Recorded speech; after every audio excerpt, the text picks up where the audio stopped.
Well, as the Israeli economy recovers from the COVID-19 pandemic, some small businesses survive the fallout. That continuous rising cost of living, that global inflation, and also the food and supply chain shortages. Our Hannah Rifkin went to find out their secrets. Take a listen. From this downsized little corner, Erez has been plugging away, saving small businesses since 2020. It was the COVID pandemic that pushed his 12-year-old strategy consulting firm into this space.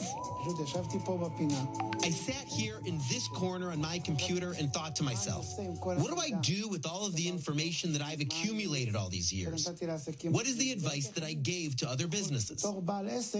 The pandemic didn't stop him from lowering client fees, changing strategy for 15 other small businesses, and advising on what to do in times of need. I tell business owners, let's see what we need to do for the business internally. Afterwards, we will see what we can do externally.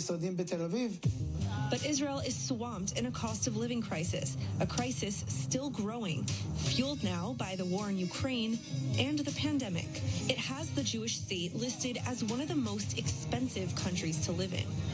An Israeli Central Bureau of Statistics report from July shows overall prices going up an average of 1.2% each month since February 2021. Another report says a total of 70,000 Israeli businesses shut down in 2021, and at least 40,000 new ones popped up so far in 2022. If you take the average family with a small business, add to that payments for licenses, vendors, etc., they don't break even.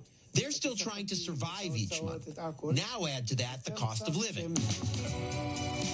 Erez's emergency strategy has been life-saving for his client Hagai's fitness training center, equipping him for any scenario with a crafted digital strategy plus efforts to keep prices steady. We are considered a luxury.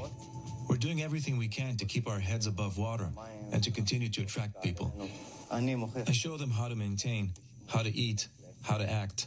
I tell them how to best calculate for themselves. Also, if that means to prepare more food at home. Shai is another one of Erez's clients.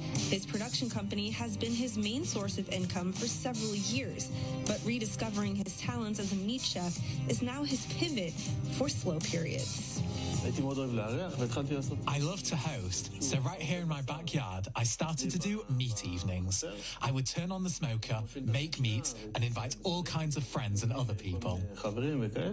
But he hadn't earned a living off of it for many years. Now I find myself producing chef meals again, and I'm enjoying it a lot. It got to the level that it started to work, and work well.